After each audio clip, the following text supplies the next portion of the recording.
Çalışıram, oxuyuram, ancaq gəl-gələk ki, nəticəm artmır. Əlimdən gəldiyi qədər edirəm. Çalışıram, oxuyuram, hər kəsdən çox zəhmət çəkirəm, hər kəsdən daha çox çalışıram.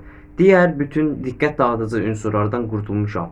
Əlimdən gəldiyini etdim, ancaq buraxılış sınağı nəticəm bərbad oldu. Əminəm bu sözlər sənə tanış gəlir. Bu gün 11-ci sinif buraxılış imtahanına hazırlaşarkən niyə nəticəmiz artmır, niyə nəticəmizin artmadığını görürük. Bu gün onun tək-tək səbəblərini araşdıracağıq. Bu səbəblərdən hamısı deyil də, bəziləri də səndə ola bilər. Yəni bu gün bu səhvlər nələrdir, bunları necə düzəldə bilərik? Bu gün bu videoda bunu müzakirə edəcəyik. Kanalıma xoş gəldin. İlk maddə düzgün olmayan yuxu rejimi olardı. Yuxu rejiminin önəmi çox böyükdür. Ancaq bəzi abituriyentlər gecə-gündüz dayanmadan dərs oxuyurlar. İki seçim var. Ya gecəni dərs oxuyacaqsan, ya da gündüz oxuyacaqsan. Gün ərzində 16-18 saat dərs oxumaqla bir yerə gedib çıxa bilməyəcəksən, əziz dostum. Niyə? Çünki sən gecə saat 10 və 2 arası olan yuxu fazasını yatmalısan. Deyə bilərsən ki, Meyrat, sən də yatmaya bilərsən. Yəni biz abituriyentlər olaraq 10-dan 2-yə qədər olan yuxu yatmasaq da minimum 6-8 saatlıq yuxumuzu yatmalıyıq. Yuxunun da önəmi bir o qədər böyükdür. Mən bilməsəm də sən bilirsən, digəri bilir, yuxunun önəmi həqiqətən də öz sözünü deyir və bu istər-istəməz gün ərzində bizim hazırlıqlarda oturarkən ki və ya dərsdə ki, axşam evə gələn zaman olan bizim dərs performansımıza yansıyır və bu da istər-istəməz özünü dərslərdə, sınaqlarda daha aşağı nəticə kimi biruzə verir və bu da istənməyən hallardan biridir. Bu gün 8 saat oxuyacağam, bu gün 9 saat oxuyacağam, bu gün bunu bitirəcəm, bu günü onu eləyəcəm. Səhər durursan, görürsən ki, artıq heç bir şey edə bilməmsən. Niyə? Çünki plansız çalışırsan. Bəli, plan qurursan, bir həftə, 10 gün, 20 gün, bəlkə də buraxılışa qədər oxuyacağın dərsin günü-günə planlamısan. Ancaq gəlginən ki, heç birinə riayət edə bilmirsən. Bunun səbəbi düzgün qurulmayan plan rejimi və ya plansız çalışmaq. Düzgün plan rejimini də əvvəlki videolarda vurğulamışdıq. Bir gecə öncədən ağıllı, dərrakəli, məntiqli şəkildə qurulmalıdır.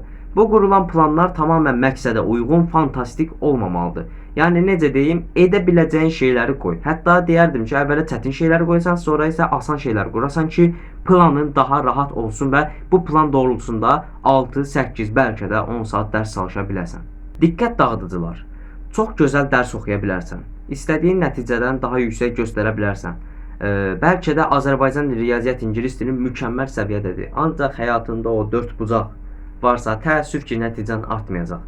İstər-istəməz qısa videolar olsun, shorts olsun, reels olsun, TikTok olsun, Instagram olsun, bunlar bizim gün ərzində həyatda fikrimizi yayındırır. İstər-istəməz yayındırır. Bax, alimlər araşdırmalar nəticəsində irəli sürüblər ki, shorts videolarına baxmaq beynin toparlanmasını daha da aşağı salır. Yəni fokuslanma qabiliyyətini daha da aşağı salır.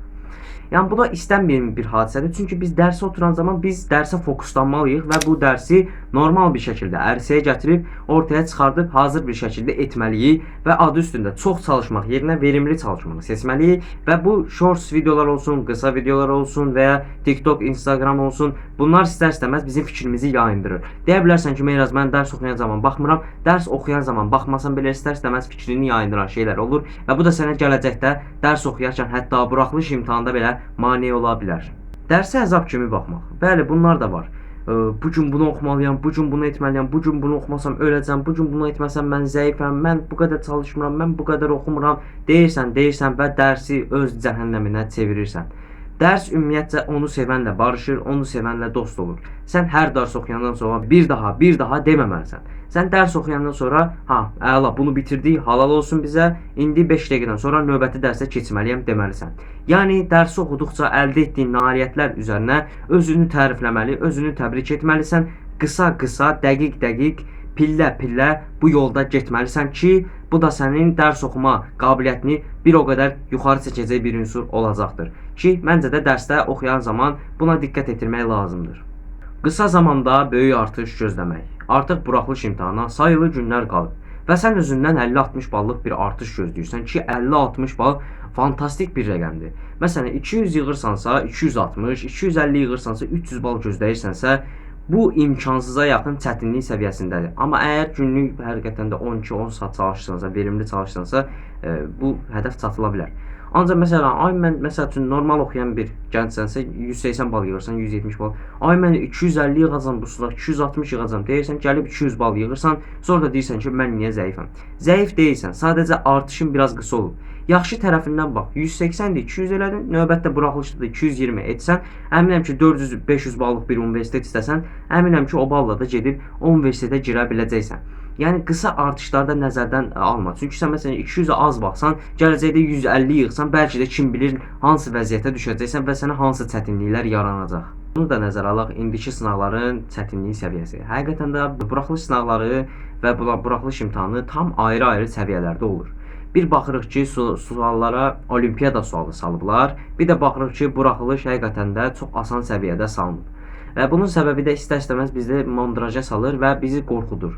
Yəni məsəl üçün sınaqdan 180 yığan özündən buraxılışdan 150, 140, bəlkə də 200 bal yuxarısını götürürüm, 200 bal gözləyir və bu da istər-istəməz bizi motivasiyadan salır.